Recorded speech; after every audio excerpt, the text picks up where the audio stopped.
Well, we've talked about risk and controls.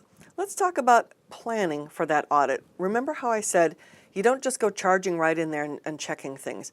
You're going to some degree, disrupt the business's operations. So you need to plan so that you can do things as effectively and as efficiently as possible, maximizing your time, their time, the resources you have.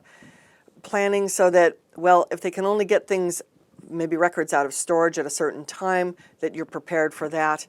So you have to plan, and the planning needs to involve the cooperation of the managers whose departments you are auditing.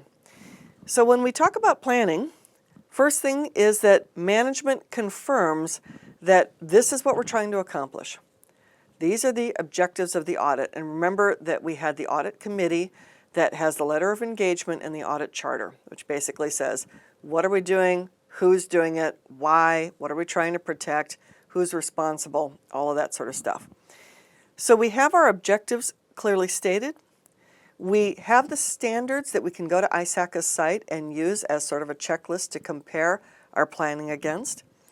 We also know that ISACA provides us with the procedures and the guidelines, and they have loads of other resources too. So we've got all of that in place, and we confirm with management that we have all of this, and realize that when you're auditing, you have the audit management as well as the client that you're auditing as well. So once we have that, the audit charter is done, it's distributed, and now we're creating the plan. And we may create a short-term and a long-term plan. Now, the difference is, short-term is, what are we going to accomplish in 1 year? I mean, I know it seems like a lot, but you've got a large organization that's very busy trying to get stuff done. They plan months and months, a year in advance. And so you can't just say, well, in 2 weeks. You got to give them a fair amount of time to comply. And you've probably seen in cases where there have been large things like HIPAA, well, years were given to organizations to comply, simply because it just takes a while to move something that big into all of their processes. So what are we going to do within a year? That's our short-term planning. And then long-term planning, are we doing any auditing that is going to be directed at something that's much bigger that's going to take more than a year? Is it going to have a much bigger impact on the overall IT strategy and the IT environment of the organization that we're auditing? And now, who is going to do what when we plan for our audit? First thing is we, of course, need to know the business mission.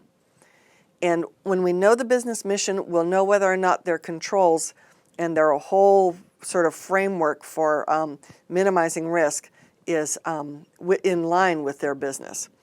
And so we have to determine what the requirements are for how they process information. We have to ask to see all their policies and any standards they have. There may be industry standards, there may be company standards, as well as ISACA standards and other standards. There may be government standards.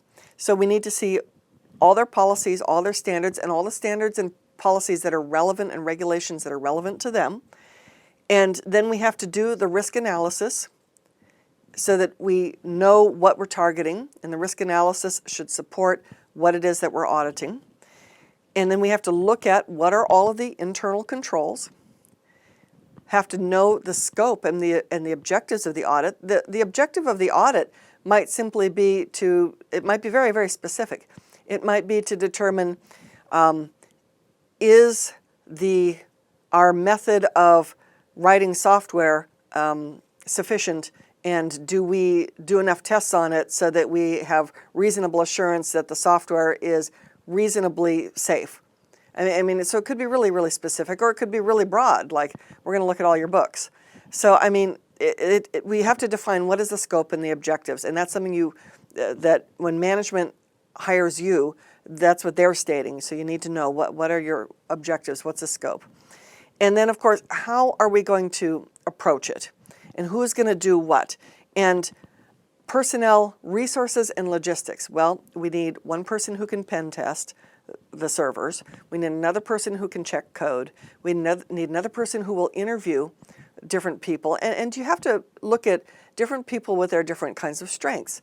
So like, you probably wouldn't take the folks who are going to be hardcore looking at lines of code. They probably don't have the same skill set as people who know how to chat people up and get people to describe what they do. Because you got to realize, folks, when you go into audit, you're going to be viewed with suspicion, at best, resentment probably. And so you're going to need to send in your most skillful people when it comes to actually chatting with people to just chat generally with them, while at the same time being professional and respectful and mindful of the fact that you can't waste their whole day. You need to get the information you need. Obviously, you need to be able to be firm when you need to look at logs or records, and that's why you need the charter to give you the authority to do whatever, to request whatever you need to request, and it has to come from the highest level. So when you plan, you need to determine all of these things as part of your plan, so that you know ahead of time, okay, today we're going to go after these things. Tomorrow we're going to go after those things. And also, at the end of the day, you should always have a debrief.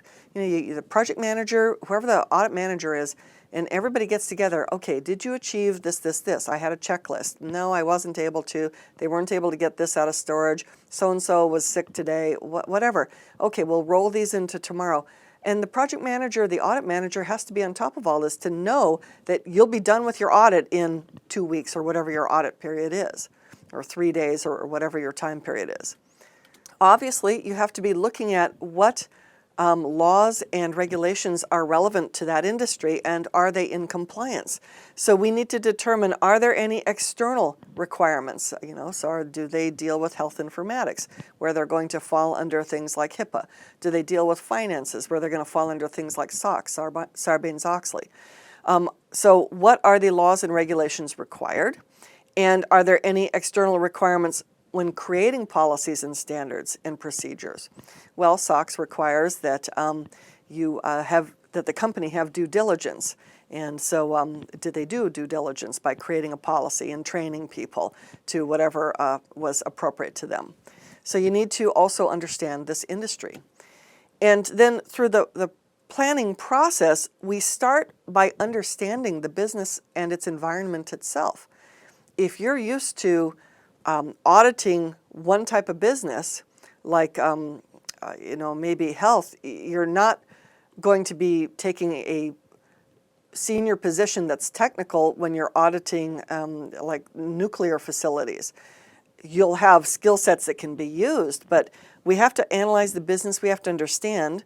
We have to understand what risks are relevant to them, and that's where you also need people who understand this industry and the management you work with to identify the risks, and then you develop whatever your audit program will be. So this is all stuff that you plan in advance, and you don't do it in just one meeting or just a couple days. And so once we have our planning, we must remember that everything we do in the audit needs to achieve an objective.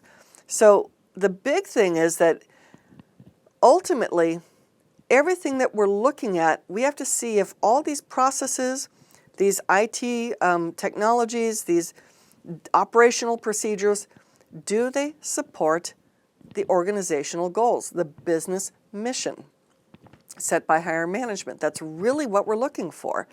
And are there internal controls in place to minimize the risk? And we need to verify that we're not overlooking any regulatory requirements or legal requirements. Make sure that those are all fulfilled. So these are objectives when we're doing our audit. Now, when you do the audit, there are different kinds of audits. Obviously, there's financial audit, where let me see your books, let me see your invoices, let me make sure that your financial statements are complete and accurate, and that you haven't been cooking the books or hiding anything, or simply we think there's supposed to be tons of receivables. How come we didn't, we're down 20% and yet we've had all this business? Well, let's audit and find out what happened. Oh, well, we let invoices go so far out that people lost track of them. So there's financial audits. There's operational audits. And operational audits really are there day-to-day controls in place to make sure that the business is running the way it should?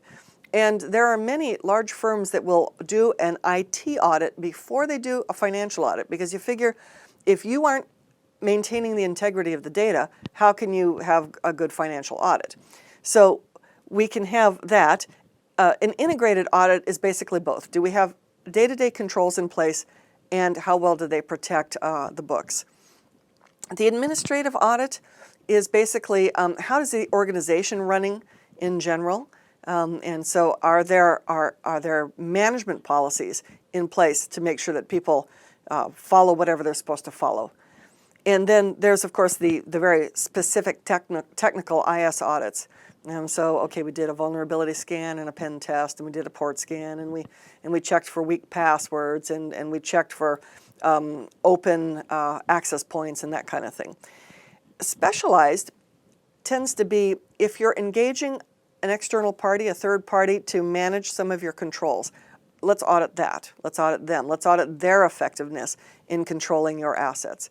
So, like, for example, if you're going to move a bunch of data or process to the cloud, let's audit that. Let's audit how well those folks who are managing the cloud, managing your software as a service, infrastructure as a service, whatever, how well are they protecting your data, your assets, your functionality? And then finally, there's forensic auditing. Let's figure out what happened. Some major event. Okay, let's piece together all the things that led up to this, and let's find the root cause. And so that's forensic. So there are all these different types of audits, and you're not necessarily going to do all of them. You'll probably zoom in on one or two.